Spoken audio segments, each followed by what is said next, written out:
வணக்கங்க. இது பாரம்பரிய அரிசியான மைசூர் மல்லி அரிசி, ஓமம், கல்லுப்பு செஞ்ச கூழ் வடாம். நாங்க வந்து ஜவ்வரிசி கூட சேர்க்கறது இல்லைங்க. ஜவ்வரிசி உடம்புக்கு நல்லது தான். ஆனா, அது வந்து நம்மளுக்கு கிடைக்கும்போது, அது நெறைய கெமிக்கல் ப்ராசஸ் முடிஞ்சு தான் நம்ம கைக்கு வருது. நெறைய கெமிக்கல் போட்டு தான் அத வந்துட்டு சுத்திகரிச்சே நம்மக்கிட்ட குடுப்பாங்க. அதனால நாங்க வந்துட்டு அத அவாய்ட் பண்ணணும்னு நெனச்சு நான் ஜவ்வரிசி சேர்க்கறது கிடையாது. நம்ப இத கூழ் காய்ச்சறதுமே விறகடுப்புல தான் காய்ச்சுவோம். அந்த பாரம்பரிய முறைப்படி தான் நம்ம காய்ச்சுறோம். 2வது நான் இத போடுறதுக்கு யூஸ் பண்ற துணியே நல்ல பியூர் காட்டன் துணியில தான் நம்ம வந்து இத வத்தல் வார்த்து எடுப்போம்.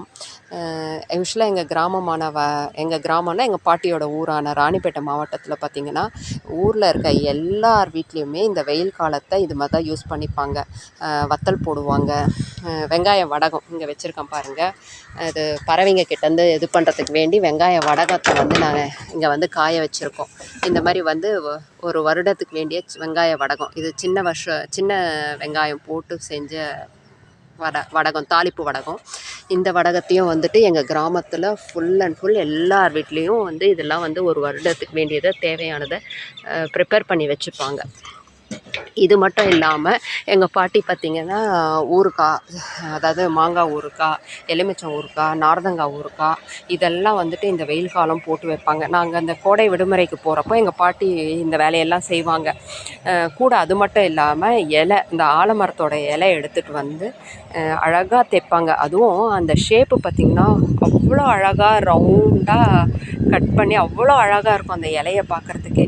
ஸோ கொஞ்சம் கூட அந்த காலத்தில பார்த்திங்கன்னா, வீட்ல எந்த ஒரு லேடீஸுமே சும்மாவே இருக்க மாட்டாங்க. இந்த மாரி ஒரு தன் வீட்டுக்கு வேண்டிய தேவைய ஒரு வருடத்துக்கு வேண்டிய தேவை ஃபுல்லுத்தையுமே யூஸ் பண்ணிப்பாங்க. அது மட்டும் இல்லாம, இந்த வெயில் காலத்தில நான் எங்க பாட்டி ஊருக்கு போயிருக்கும்போது நான் கவனிச்சது என்னென்னா, எப்போ பார்த்தாலும் ஏதாவது ஒன்று காய வச்சுட்டே இருப்பாங்க. ஒரு பருப்பாகட்டும், ஒரு அரிசி ஆகட்டும், அந்த மாரி ஏதாவது ஒரு பொருள காய வச்சுட்டே இருப்பாங்க. ஆனா, நம்ப பார்த்திங்கன்னா, இப்ப அந்த மாரி காய வைக்கிறோமான்னா கண்டிப்பா இல்ல. ஏன்னா, நம்ம இன்னைக்கு யூஸ் பண்ணுறது எல்லாமே நல்ல கெமிக்கல் ஃபர்டிலைசர்ஸ், பெஸ்டிசைட்ஸ் போட்டு வர பருப்பு தான். ஒரு வருடம் ஆனாலும் அதில வண்டு பிடிக்க மாட்டேன்து. ஆனா, இயற்கையில விளைஞ்சத நீங்க பார்த்தீங்கன்னா, கிட்டத்தட்ட 2 மாசத்துலேயே உங்களுக்கு வண்டு பிடிச்சிரும். அந்த காலத்தில அந்த அளவுக்கு யூஸ் பண்ணாதாலயா என்னன்னு தெரியல. எல்லா பருப்பையுமே எப்போ பார்த்தாலும் எங்க பாட்டி காய வச்சுட்டே இருப்பாங்க. ஸோ ஓரளவுக்கு நம்மளுக்கு அந்த விழிப்புணர்வு இருக்கணும். இயற்கை சார்ந்த பொருட்கள நம்ம வந்து யூஸ் பண்ணணும்னு நினைக்கணும். அந்த மாரி நம்ம இருந்தாவே நம்ம ஆரோக்கியம் நல்லாயிருக்கும். நன்றிங்க.